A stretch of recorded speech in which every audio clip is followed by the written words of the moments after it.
Nagpositibo sa iligal na droga ang isang bus driver matapos nitong sumalang sa surprise drug test sa Davao City. Yan at ang iba pang mga rumarapidong balita mula sa probinsya, hatid ng iba't ibang istasyon sa ilalim ng MBC Media Group.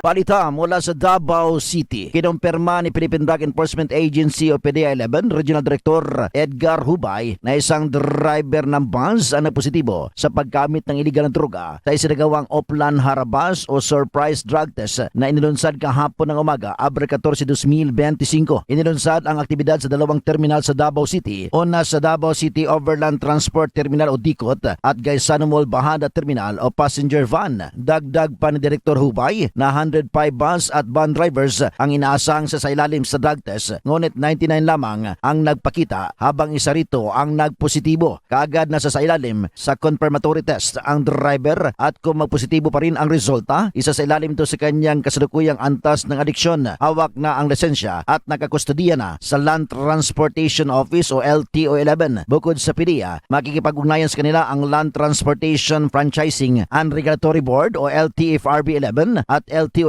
para matiyak na ligtas ang bawat biyahe ngayong Semana Santa. Para sa MBC TV Network News, ito si June Suter. Una sa Pilipinas, una sa Pilipino. Hindi na umabot ng buhay sa paggamutan ang biktima na nakilalang si Pablito Culanco, 45 anyos, may asawa, driver, trusyudente ng Barangay Victoria, Alamino City. Sa ulat ni Mabini OIC Chief of Police Major Jade Magkaraik, alas 4:40 ng hapon kahapon, nakatanggap sila ng reported drowning incident sa Balingkaging River sa Barangay ni Baliw at agad nagresponde ang kanyang mga tauhan at nabatid sa kasama ng biktima na isang 35 anyos na babaeng residente ng Barangay Lucap, Alamino City, na ayon sa kanya naglangoy ang biktima sa ilog at nakatuwa niya na ihagis ang plastic bottle ng shampoo at kanya itong sisisirin. Subalit natangay siya ng malakas na agos at napunta sa malalim na bahagi ng ilog at lumubog na ito. Katulong ng PNP, ang MDRRMO at Bureau of Fire Protection sa sinagawang rescue operation at bandang alas 5:30 ng hapon na-recover ang biktima sa nabanggit na ilog sa may barangay Poblasyon na at agad na itakbo sa Pangasinan Western Hospital sa Alamino City kung saan idineklarang dead on arrival na ni Dr. JC Ann Lumaging Quintas.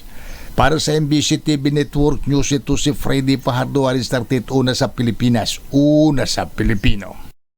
Mga baril at mga bala na ginamit mga private armed group sa Samar na hukay ng mga kapulisan. Nangyari ito alas 5:30 ng umaga sa Barangay San Jose, Calbayog City. Ang pinag-isang puwersa ng kapulisan sa Samar at Calbayog kasama ng Police Regional Office pinangunahan ni Lieutenant Colonel G. Real Palesbo, ang Chief ng Provincial Intelligence Unit, Calbayog City Police Station, pinangunahan ng Chief of Police Lieutenant Colonel Denver Rivita, Police Colonel Antonito Eric Mendoza, ang Provincial Director ng Samar, at Colonel Rodrigo Soriano, ang OIC ng Regional Intelligence Division ng Police Regional Office, sa mamagitan ng isang informat na tuklasan ng kapulisan at nahukay ang iba't ibang uri ng baril, mga bala at magasin. Ang mga baril ay gamit ng Managaysay Potential Private Armed Group na inorganize dati ni Jimmy Managaysay na nabaril at namatay noong nakaraang taon sa Cebu City matapos madismiss ang kaso nito sa korte. Mula dito sa DYVL Action Radyo Tacloban, ito si R. Stratito Jimmy Angay-Angay para sa DZRH, una sa Pilipinas, una sa Pilipino.